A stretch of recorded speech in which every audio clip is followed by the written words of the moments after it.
Después de Egipto, después de los dioses que prometían vida eterna, la historia ahí no terminó. La historia ahí cambió. Los dioses ya no estaban tan lejos, se parecían más a nosotros, sentían, deseaban, se equivocaban, pero en las sombras existía otra capa de la realidad. Y es, nos enseñaba en templos abiertos, ni se contaba a cualquiera. Entonces eran rituales en silencio, iniciaciones en la oscuridad, promesas que no podían escribirse ni repetirse. Lo que ocurría dentro de esos lugares no era religión como la conocemos actualmente.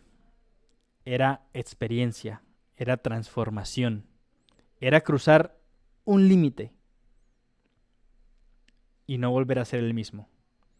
Muchos entraban, pero pocos realmente comprendían y aún menos podían hablar de ello. Porque los llamados misterios iniciáticos no buscaban que creyeran en los dioses, buscaban que los entendieras. O tal vez que entendieras algo mucho más peligroso, a ti mismo. Esta noche, en Midnight Fear, vamos a entrar en la religión grecolatina, en los secretos que ocultaron durante siglos, secretos que no están hechos para todos y que incluso hoy siguen sin ser completamente revelados. Así que, dando esta pequeña apertura, vamos a iniciar realmente con los dioses grecolatinos y los misterios iniciáticos. Entonces, la religión era grecorromana. El origen fue en Grecia en los años 1200 a.C. y en Roma en 700 a.C. El apogeo fue entre el 500 y al menos 300.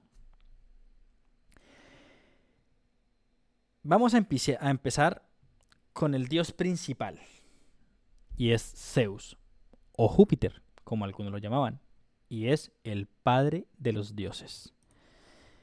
Les voy a poner acá una imagen, como siempre. Entonces, Zeus, el dios que impuso el orden al caos. Trueno lejano, silencio. Antes de Zeus, los dioses no gobernaban, luchaban. Se traicionaban, se devoraban, se destruían entre sí. El universo no tenía orden alguno, tenía caos.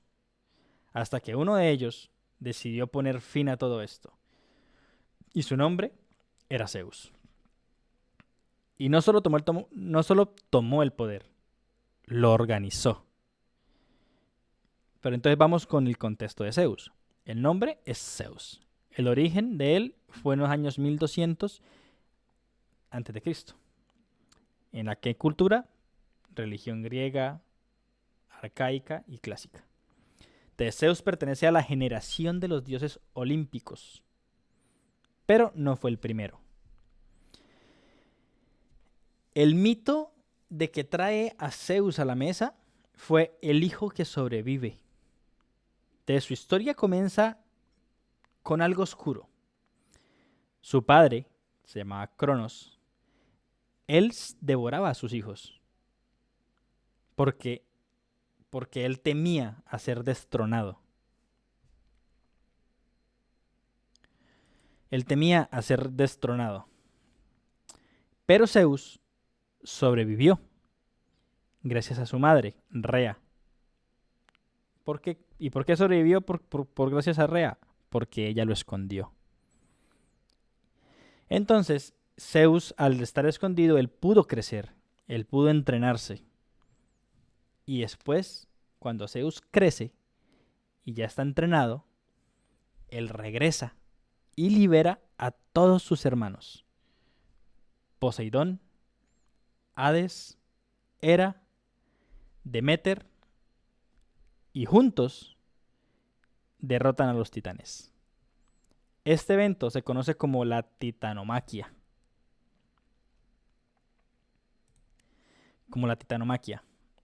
Entonces, el origen del universo griego nace de una guerra entre dioses, no de paz, no de creación armoniosa, sino de conflicto.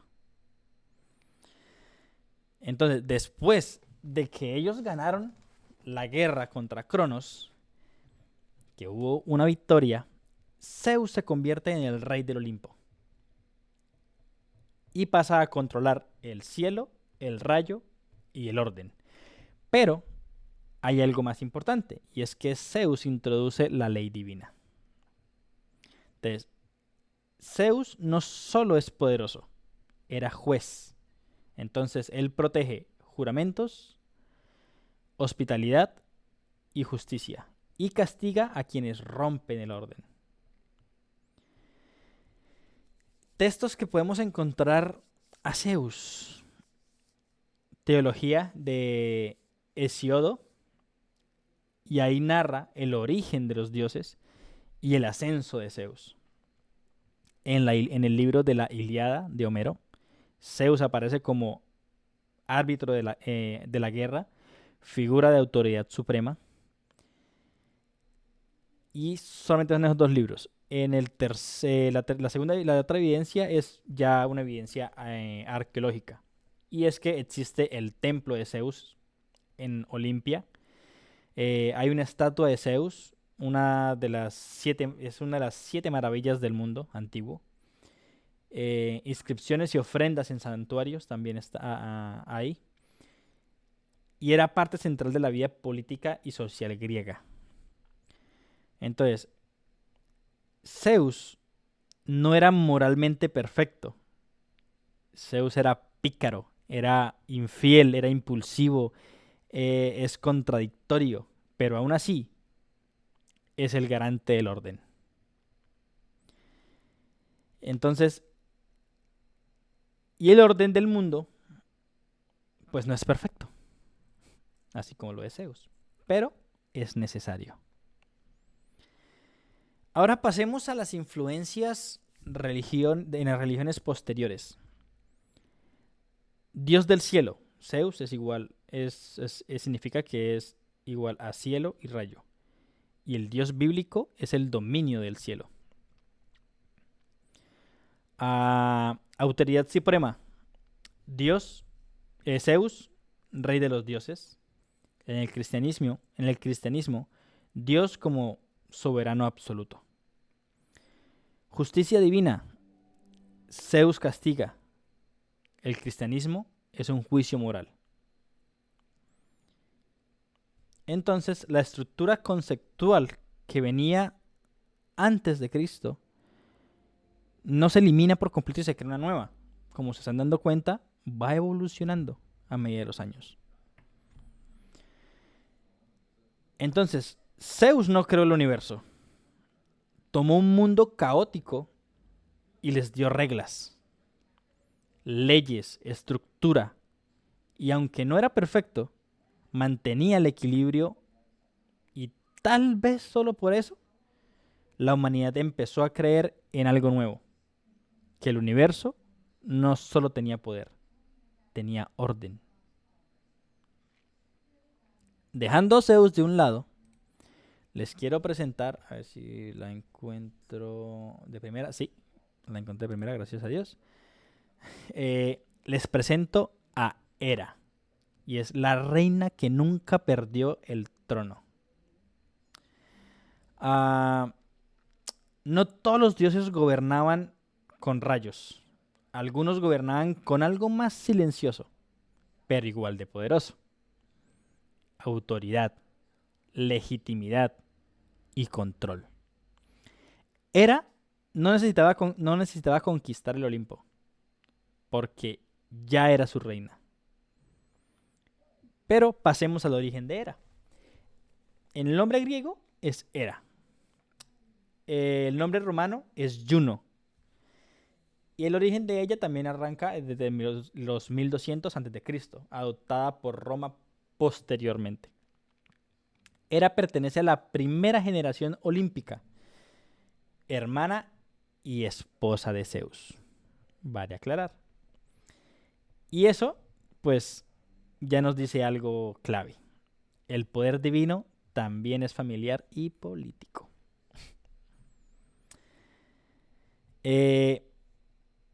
Hera no es la diosa de la guerra, no es una diosa del caos. Es la diosa del matrimonio, la legitimidad y la estructura social. ¿Ella qué protege? Ella protege el matrimonio, la familia y la descendencia legítima. Bueno, cuidado, legítima. En otras palabras, protege el orden humano dentro del orden divino. Juno, que fue la evolución romana, en Roma, Hera se convierte en Juno y su papel se amplía más. Protectora del Estado, asociada al poder político, parte de la tríada capitalina. Júpiter, que es Zeus, Juno, que es Hera, y Minerva. Y aquí es donde vuelve aún más importante. No solo es reina de los dioses, es símbolo de poder de Roma. ¿En dónde podemos encontrar los textos de Hera o de Juno? En la Ilíada de Homero, Hera aparece como estratega, manipuladora del conflicto y opuesta a Zeus en múltiples ocasiones. También aparece en Eneida de Virgilio como Juno. Es la antagonista de Eneas y símbolo de resistencia frente al destino. Entonces, Hera no puede derrocar a Zeus, pero tampoco puede ser ignorada. Esto crea una dinámica única, el poder compartido, pero también una tensión constante. Pero también vale aclarar, como ya tocamos la personalidad que tenía Zeus, que era infiel, era extrovertido y desordenado en algunas cosas. La personalidad de Hera era celosa, estratégica, persistente e implacable. Entonces, muchos mitos giran en torno a sus conflictos con las amantes de Zeus y sus hijos, porque Zeus tuvo muchos hijos y Hera mandó a matar a más de uno. Como para poner un ejemplo que todo el mundo conoce, es que Zeus tuvo a Hércules o Heracles, a Hércules como hijo ilegítimo. Por eso Hércules era un semidios. Todas las pruebas que pasó Hércules en la historia, incluso la historia donde aparecen con las serpientes que le aparecieron las serpientes en la cuna y Hércules las derrotó cuando era bebé en la cuna. Y todas las 7 pruebas que tuvo que pasar Hércules fueron encargadas por Hera, porque quería matar a Hércules por celos y porque era un hijo ilegítimo de Zeus.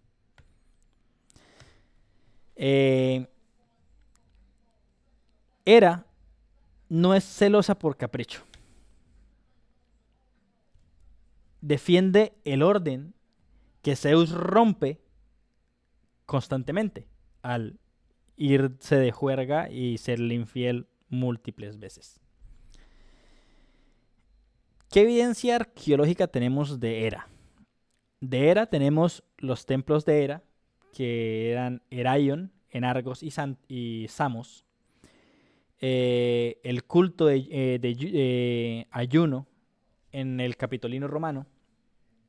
Ya sabemos que Juno era igual a Hera en Roma. Y las inscripciones dedicadas a la protección matrimonial. Y su culto era profundamente social. Eh, Hera o Juno representaban algo muy clave y era el poder institucional, no el poder que conquista, el poder que sostiene. Y ahora pasemos a los paralelos posteriores de Hera. Y aquí es donde podemos hacer una conexión interesante sin exagerar. Hera o Juno era reina del orden. En el cristianismo no hay un equivalente directo, pero sí una estructura donde el feminismo simboliza cuidado y protección. Ejemplo, María. Una institución sagrada, el matrimonio protegido por Hera. El matrimonio como sacramento en el cristianismo. Poder dentro del sistema. Hera no destruye el orden, lo mantiene. Y esto influye en cómo las sociedades posteriores entienden la familia y la autoridad. Entonces, Hera no es la diosa más fuerte. No lanza rayos, no gobierna el cielo, pero sin ella, el orden se rompe. Porque mientras Zeus representa el poder, Hera representa algo más difícil de mantener. La estructura, la estabilidad, el equilibrio. Y quizás por eso, en un mundo de dioses caóticos, ella fue la única que nunca perdió su lugar. Ahora, pasemos a Atenea. Les presento a Atenea, la diosa que nació de la mente. Algunos dioses nacen del caos, otros del amor. Pero Atenea no nació de ninguna de esas dos. Nació de la mente. Y eso lo cambia absolutamente todo. El nombre es Atenea. El origen fue en Grecia en los años 1200 a.C.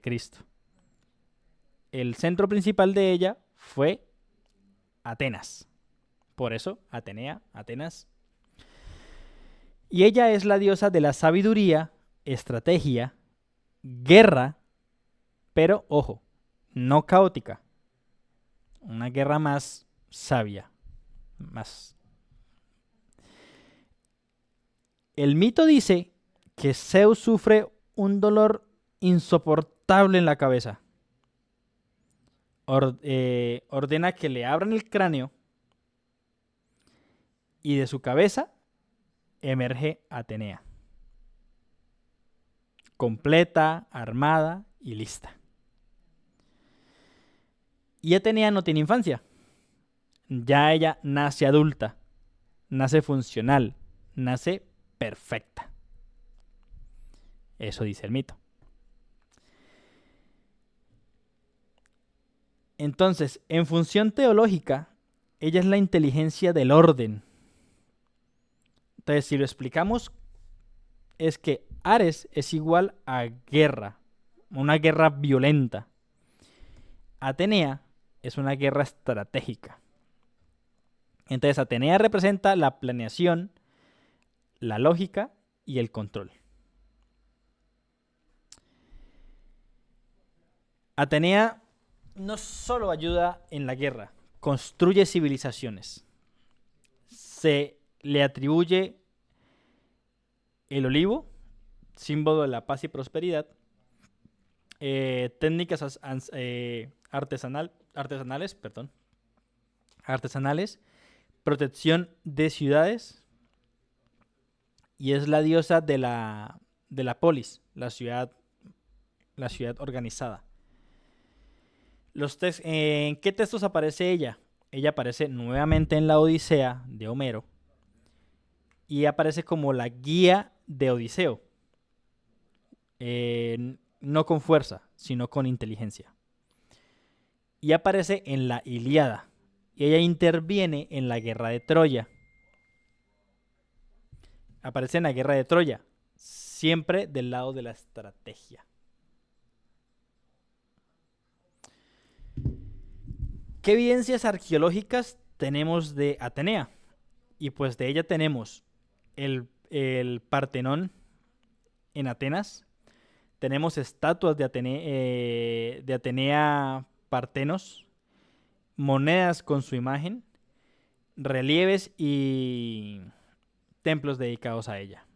Entonces, Atenea no es solo un mito, es identidad cultural. ¿Qué personalidad tenía Atenea? Atenea era fría, era racional, era justa, en términos griegos, obviamente hablando. Era implacable cuando era necesario. Entonces, no es emocional como era y no es caótica como Dionisio. Ella es cálculo puro, muy racional, muy fría, muy tajante. Entonces, Atenea representa el momento en el que la humanidad empieza realmente a valorar la inteligencia por encima de la fuerza. Y diciendo eso, podemos pasar a los paralelos posteriores que tuvo ella. Entonces, en sabiduría divina, Atenea era igual a inteligencia como virtud suprema. Y en el cristianismo, la sabiduría existe la sabiduría divina, ejemplo como los logos. En guía espiritual, Atenea guía a los héroes. En el cristianismo, la guía divina o Espíritu Santo, conceptualmente distinto, pero funcionalmente comparable. En un orden racional, Atenea es igual a un mundo comprensible. Filosofía posterior, universo con lógica. Entonces, Atenea no grita, no destruye, no domina con miedo.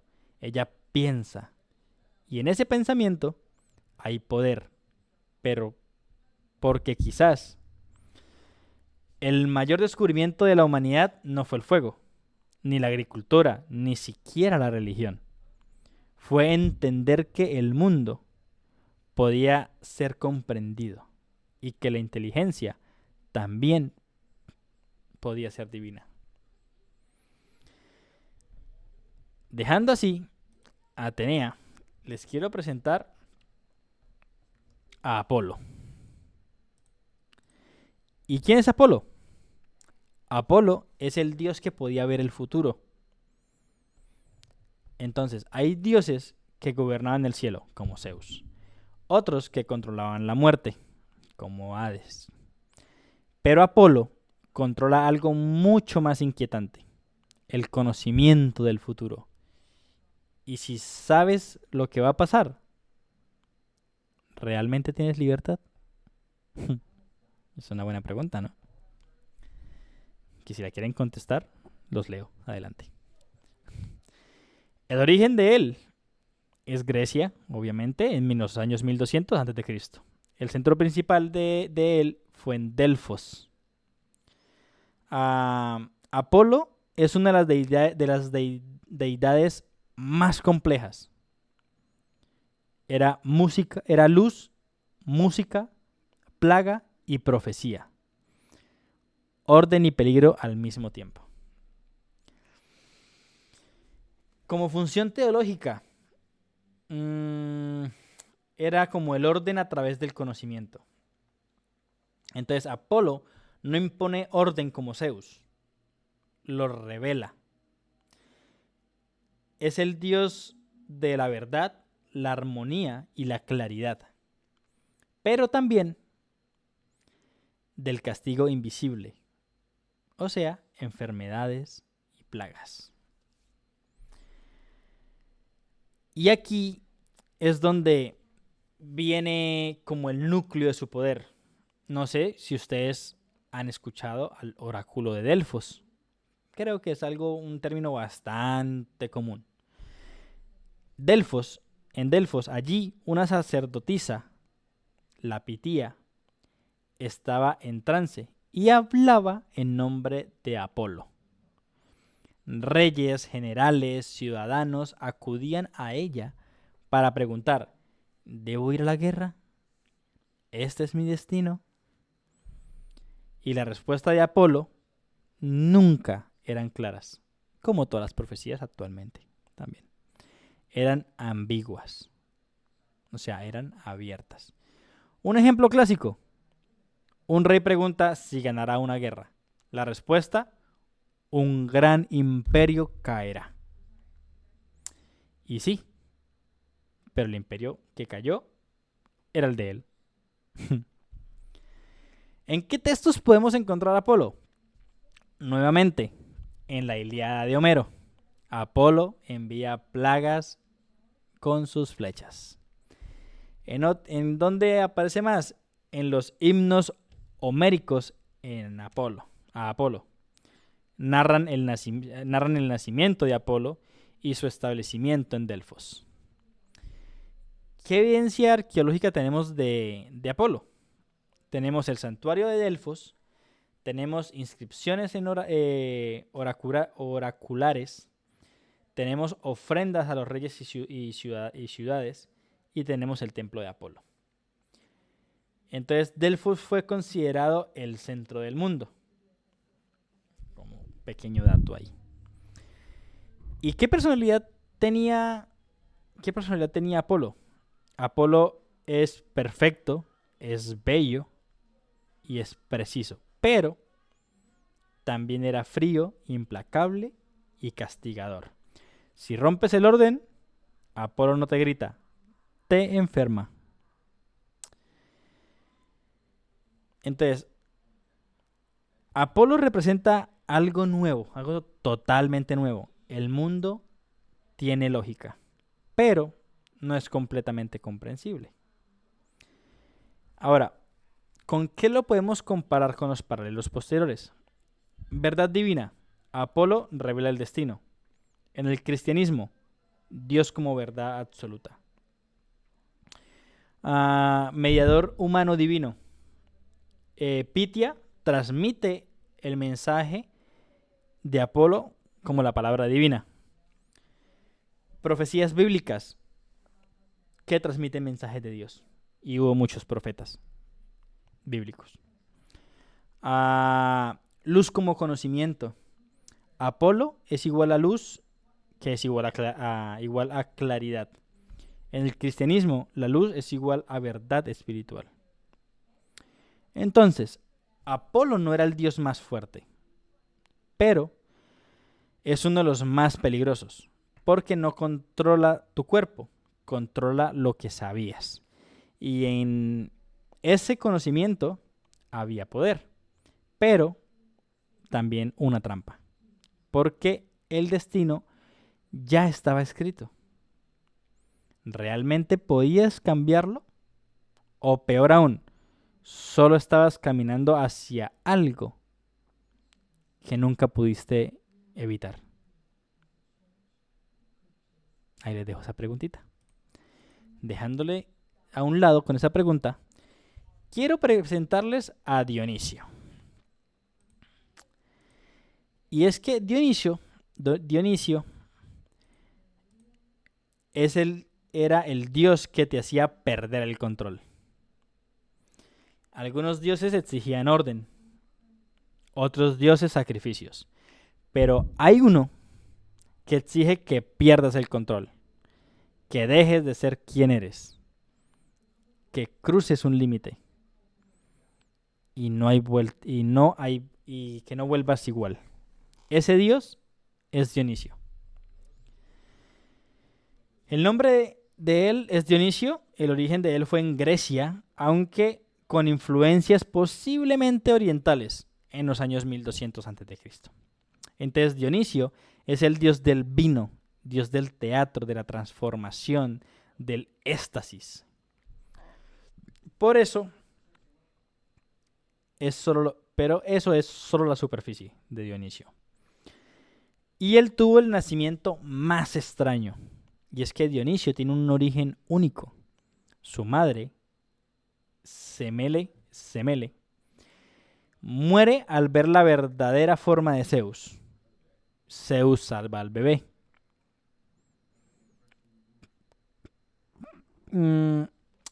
Con a ver, ¿cómo le diría? Concediéndolo en su muslo. O sea, él lo salvó y lo puso en su muslo. Y luego vuelve a nacer. Entonces Dionisio es un dios 2 veces nacido. Por eso es el más extraño de todos.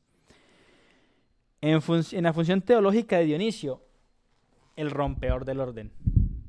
Si Atenea representa el control, Dionisio representa lo contrario. Él rompe las normas, rompe estructura, rompe identidad para mostrar algo más profundo, que el orden no es lo único real. ¿Y en qué textos aparecen? No mentiras. Iba a decir la Ilíada, pero no aparece en la Ilíada.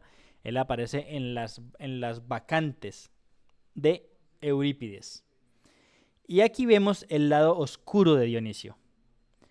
Mujeres entran en trance, pierden el control, se vuelven violentas.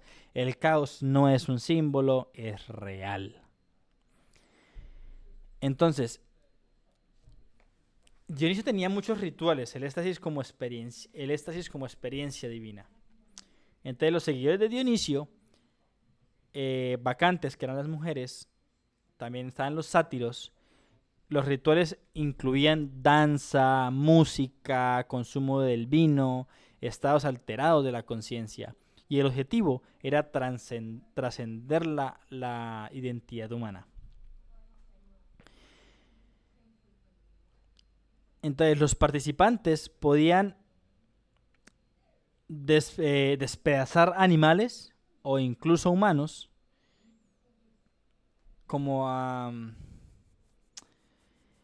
y también era como una palabra que es como homofagia, y es como el consumo del ritual de carne humana, de carne cruda, perdón, no humana, de carne cruda.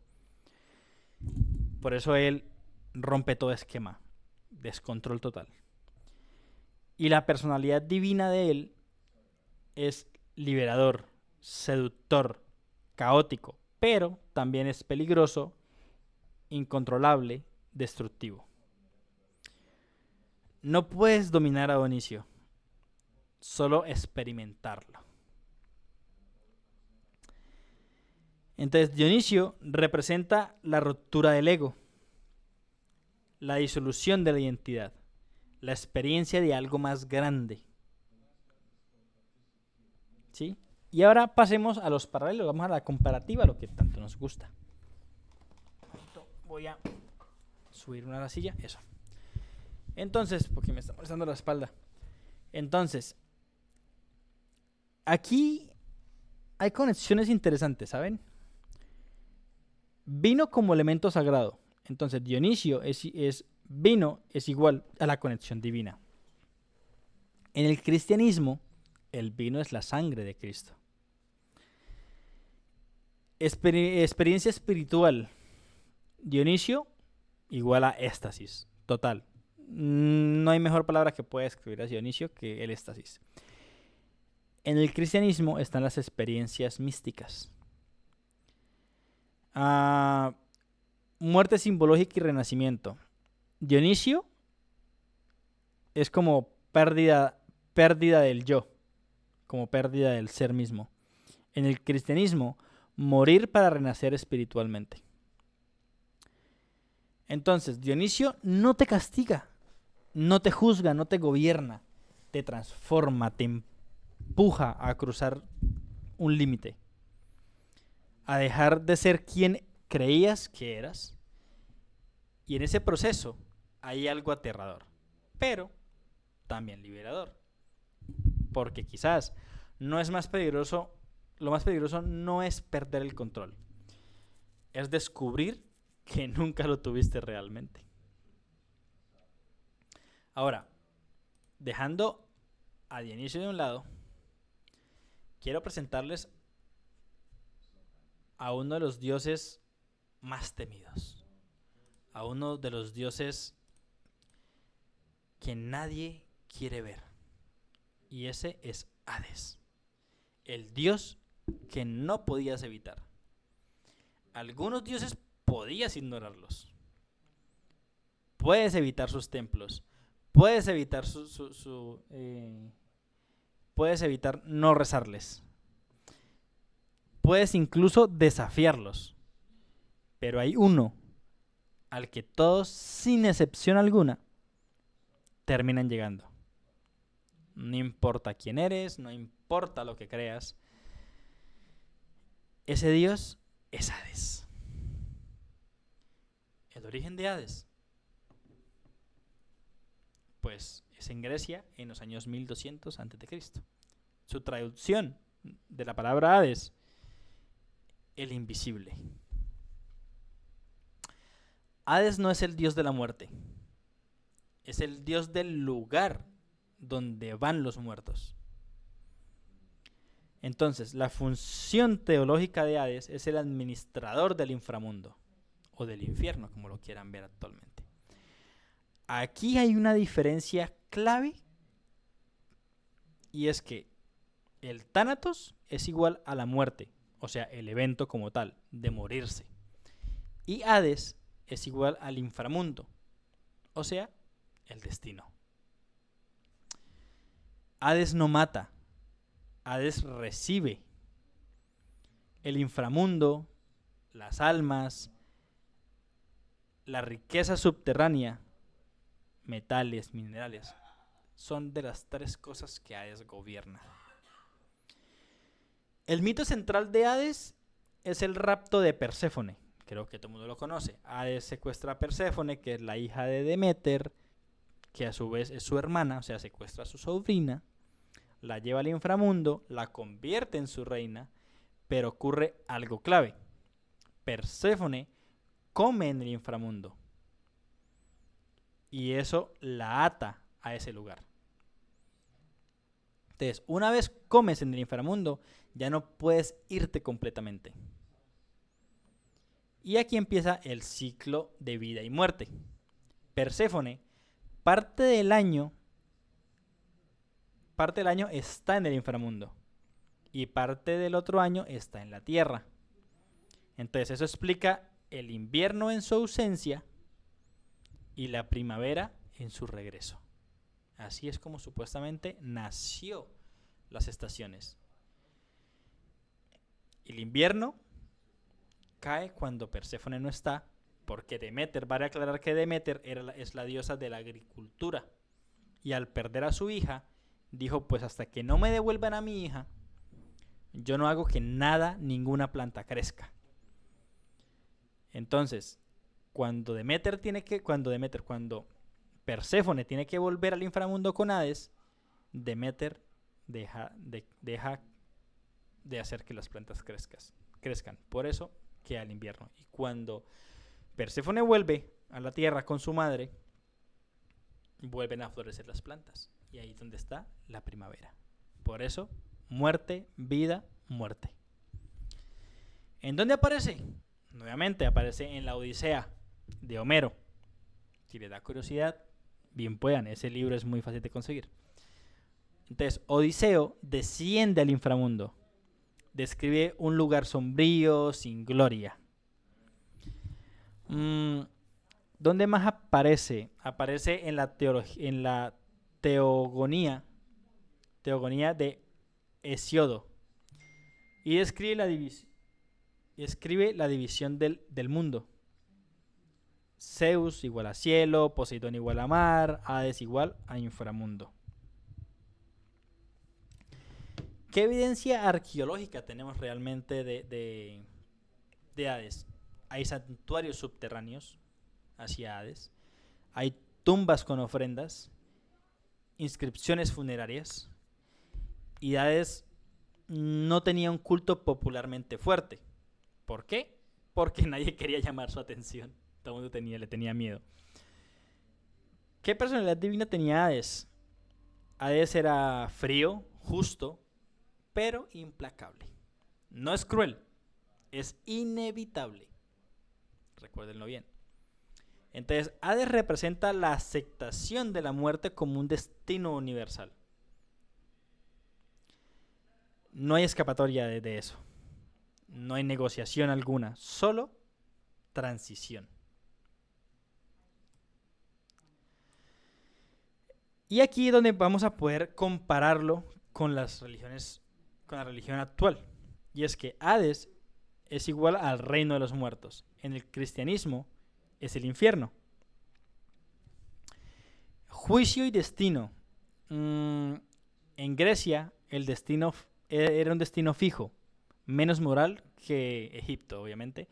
Y en el cristianismo el juicio moral está claro. La separación de las funciones es que en Grecia habían múltiples entidades. En el cristianismo, un solo Dios que controla absolutamente todo. Aunque obviamente después de que Lucifer traicionó a Jesús, a Dios, y él lo hizo a un ángel caído, él pasa a gobernar el inframundo como castigo. Entonces, Hades no te persigue, no te castiga, no te observa para nada. Él no le interesa, él solo espera.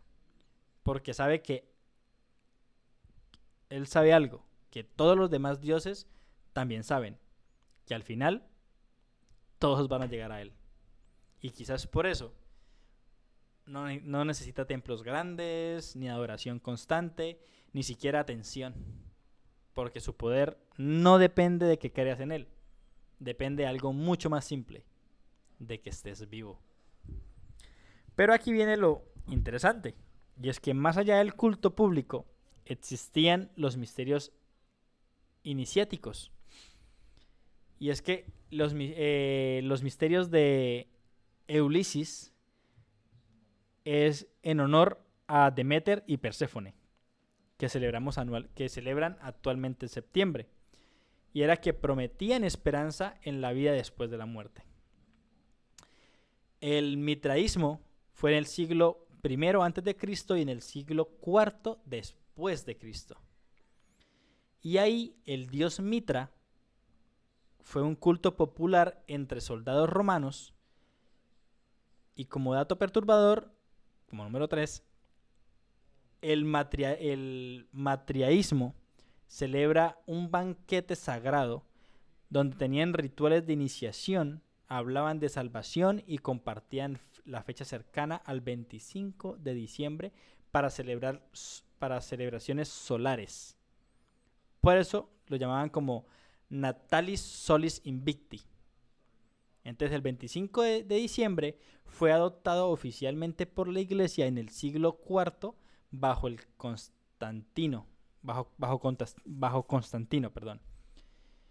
¿Coincidencia o es una adaptación estratégica? ¿Qué piensan ustedes?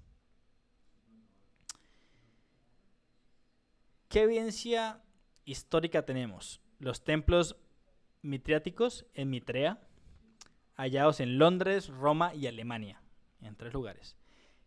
Los escritos de Plutarco y Cicerón, inscripciones latinas dedicadas a Mitra y restos arqueológicos en Eleusis. Dios, esos nombres se le dificultan a uno un montón pronunciarlos. ¿Qué influencia directa tuvo el uso el uso del término latino pontifex, la organización episcopal similar a estructuras romanas, a la adaptación de fiestas paganas, como el solsticio del invierno del 25 de diciembre, el uso de iconografía solar en el arte cristiano temprano. Y pues nada, ahí termina toda la comparativa. Y es que, ¿qué más les puedo decir? En Mesopotamia nos dio el diluvio. Egipto nos dio la resurrección. Grecia y Roma nos dieron el lenguaje teológico, las estructuras y muchas más fechas. El cristianismo no apareció en un mundo oscuro e ignorante. apareció en un mundo profundamente religioso y sobrevivió porque supo adaptarse, absorber, reinterpretar. La historia no nos muestra una ruptura total, sino una evolución de la misma. Y tal vez y tal vez lo verdaderamente inquietante no es que los antiguos dioses desaparecieran de la nada, sino que siguen ahí, camuflados en muchos símbolos, en símbolos, fechas, rituales, porque al final la humanidad nunca dejó de buscar lo mismo: sentido, justicia, vida después de la muerte. Y quizás cuando encendemos una vela, cuando celebramos el solsticio, cuando hablamos del cielo, estamos participando en una conversación que comenzó hace 5.000 años. Y apenas estamos escuchando el eco. No siendo más, esto fue Midnight Fear, y la historia siempre es más extraña cuando la miramos de cerca.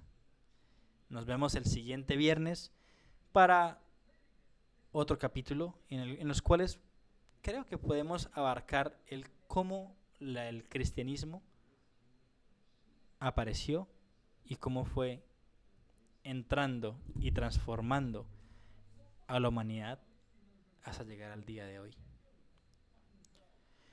Bueno, no siendo más, mando un abrazo fuerte, que tengan un excelente fin de semana, que tengan un excelente inicio de fin de semana, que descansen, que los quieran, que los apapachen. Esto fue todo, nos vemos el siguiente viernes con más. Bye bye.